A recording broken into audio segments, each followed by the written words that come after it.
Hey there everybody, welcome to Mbagza Tags, Tech Made Simple. This is Mbags going in. Today we're going to be talking about it's a simple C++ program of sorting. It will be just sorting numbers.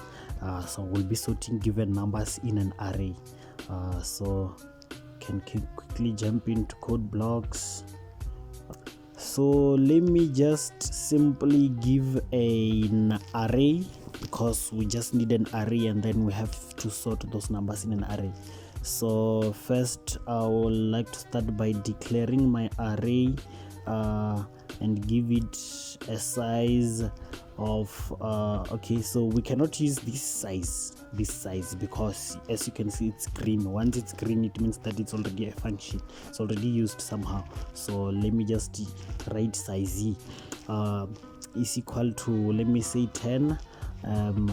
The size of our array is going to be 10. Then we'll have also int, let's have our array as, let me just name it array. Okay, let me not name it array, let me name it sorting. Okay, so as you know, this is how we write array sorting, and then we will write the size, which is size, and then is equal to, so just because this array we are going to let me just say we are given the array, we do not have to prompt any user to type the array or to give the array. We can do that if you want to, but for this for now, let me do this one of giving an array. So we have our array, it's fully given there. Then what we need to do now is quickly go to the sorting method. So in order to sort our things, we will need a while loop or for loop. So let me use a for loop since it's more simpler. Okay, for int we will have I is equal to 0. I will explain why I'm doing this as we're going on. For now, just keep on track with me. We'll have another for int, let me say j is equal to I plus 1. J should plus plus. Then can open this again. Okay, then inside the second for loop, that's where we are going to do our sorting. That's where our sorting is going to happen. Then inside our for, we must have an if.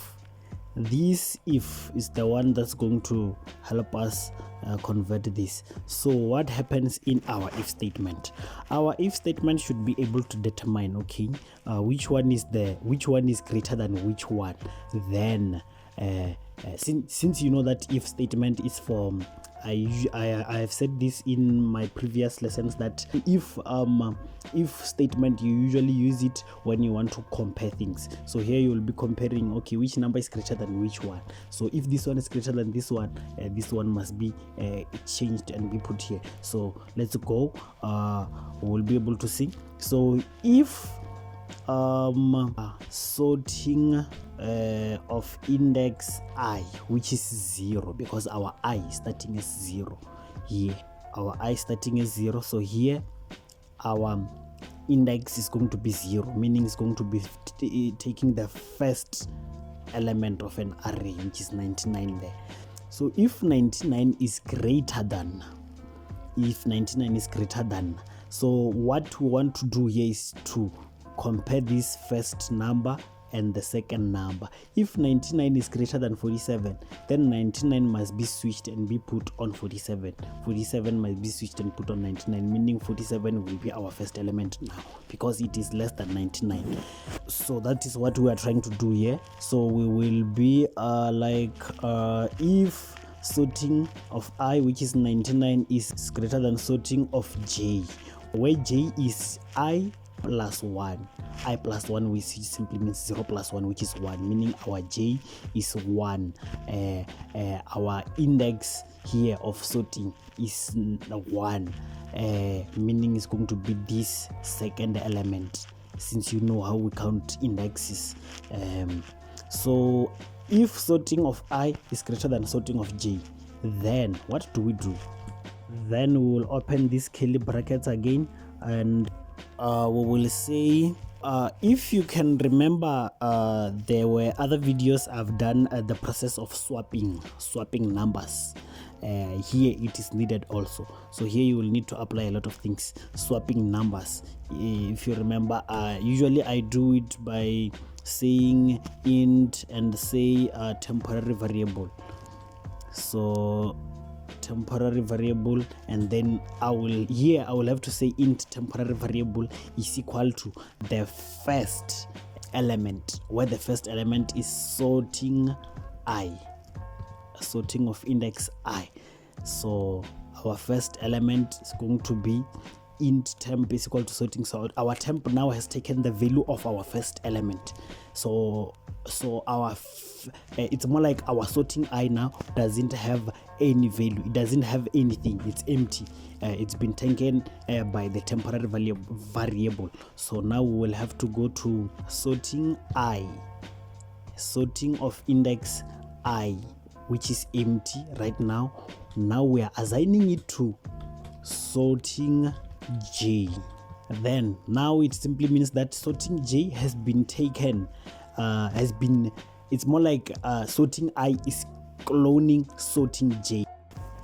So right now we are having a situation where sorting I has taken the value of sorting j. So now we have to give sorting j a value now.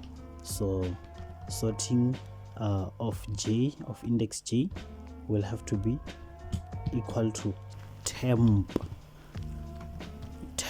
where temp was given the value of sorting I. So now we have swapped these values. So if you can remember, in my sorting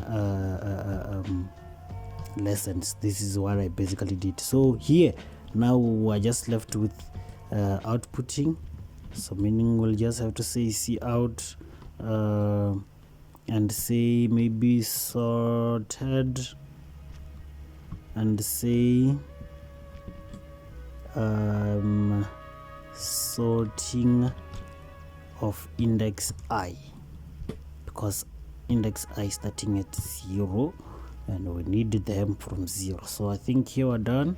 We can build and check if no error. Thanks, no error. Then run. Sorted, whatever. What is this thing doing now? Sorted. Okay, so let me do this, and also do this. Have spaces here and check if it will work. Then we have sorted 2, 5, sorted blah blah blah blah. Okay, let me not have this sorted here. Let me delete it because it's complicating things. Let's just have this. So now we can see we had 99 blah blah blah. Now we have 2, 5, 6, 7, 9, 29, 47, 64, 79 and 99. So there we go, we have sorted our numbers. So this is very simple program, but since I didn't explain all the parts, let me try and explain them as fast as I can. Oh, what did I just do? I don't know. So let me format use a style. Okay, now our code looks better. So since I didn't explain from this for loop, so as you can see, our for loop is saying int I is equal to 0. Our I starting at 0. We just declared and initialized our I as 0, and then our I should always be less than size for this for loop to run, and our I should increase whenever this loop is run. So again, in our loop there's another for loop. So this is nested. So nested for loop, another int j is equal to I plus 1. We just declared and initialized j is equal to I plus 1, meaning j now is will always be one value more than I. where I starting at 0, J starting at 1, and they must always increase whenever their loops are executed. So here our J also always has to be less than the size of the loop for the loop to run. So here, if sorting I is is greater than sorting J, we just simply have to check, the program simply has to check sorting I. What is sorting I? Sorting I is sorting of 0, meaning sorting I is this one, the first element of the array. So sorting I is greater than sorting J. Yes, sorting I is greater than sorting J, where sorting J is the second value of the array. So we will have to swap them, int temp sorting I, blah blah blah, all this process of swapping, and then we swap. Again the loop will run, because now it will just have to increase the value of I to 1, and then the value of J obviously to 2, and then do again for the second value and the third value and the fourth value and the fifth value, until it gets to the last value, which is 44, and then until all of them are sorted. As you can see, 99 is going to be the last, but I think here we have some complications. Okay, everything's fine. 99 is going to be the last one, even though here is the first one. So thank you for tuning in to Mbagza Tags programming tutorials. This is Mbags going out. Please continue liking, continue watching, subscribing, and sharing. Thank you.